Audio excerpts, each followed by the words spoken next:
Welcome dear friends, आप सभी का फिर से स्वागत है आज के शानदार वीडियो में। आज हम बात करेंगे कक्षा 12 कृषि रसायन विज्ञान के अध्याय 1 के बारे में, जिसका नाम है मृदा खनिज चट्टानों का अपक्षय और मृदा निर्माण। यह प्रश्न आपके आरबीसी बोर्ड में 4 नंबर का पूछा जाएगा और इसमें से 1 या 2 क्वेश्चन एमसीक्यू के बन सकते हैं। तो एमसीक्यू प्रश्न देखते हैं जो कि किस प्रकार आ सकते हैं, तो उनका फॉर्मेट क्या रहेगा वो हम इस वीडियो में देखेंगे।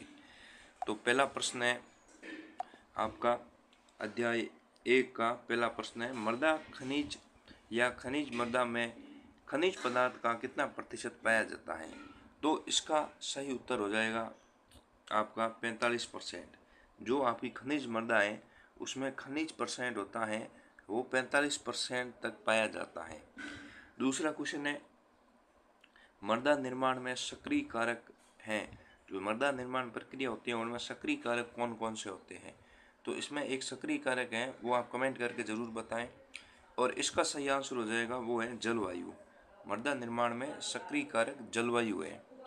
फिर तीसरा प्रश्न है हमारा,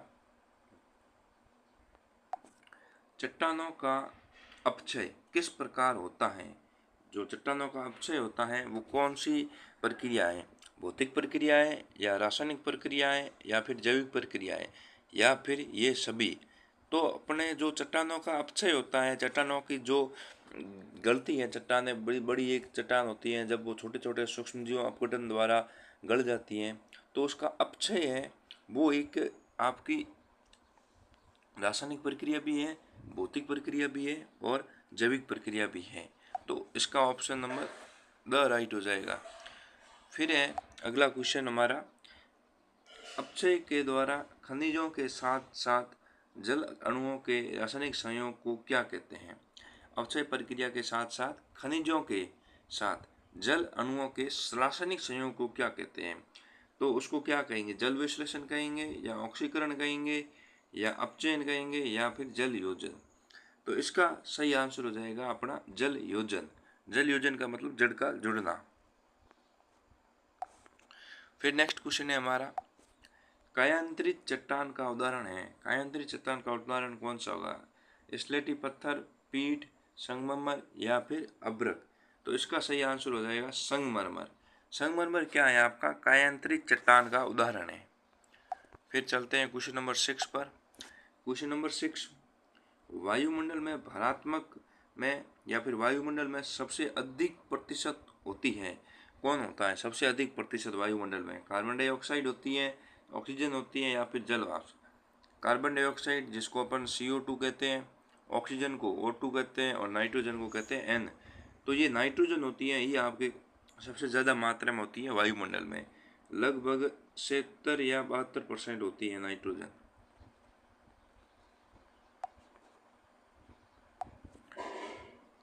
कैल्साइट खनिज से निर्मित चट्टान है। क्वेश्चन नंबर 7 है, कैल्साइट खनिज से निर्मित चट्टान है। ऑप्शन ए है डायोराइट, बी है लाइमस्टोन, सी है बेसाल्ट और द है ग्रेनाइट।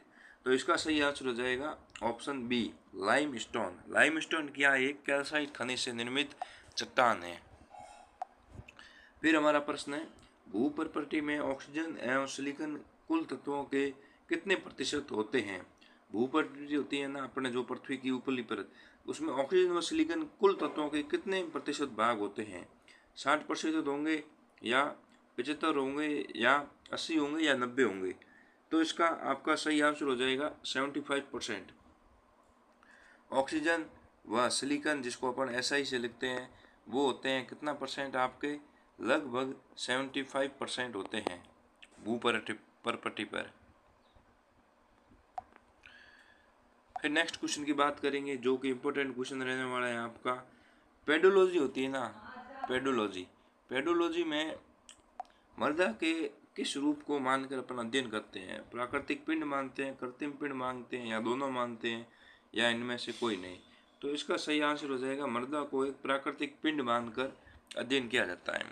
मृदा का अध्ययन बेसिकली 2 शाखाओं में किया जाता है, एक तो प्राकृतिक पिंड मानकर जिसको अपन पेडोलॉजी में करते हैं और दूसरा है मृदा विज्ञान में करते हैं। ठीक है, तो एक तो मृदा शास्त्र में हो गई इनका अध्ययन और एक हो गया पेडोलॉजी में।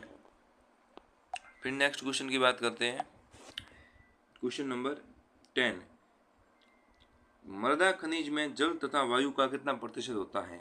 मृदा खनिज में जल तथा वायु का कितना प्रतिशत होता है?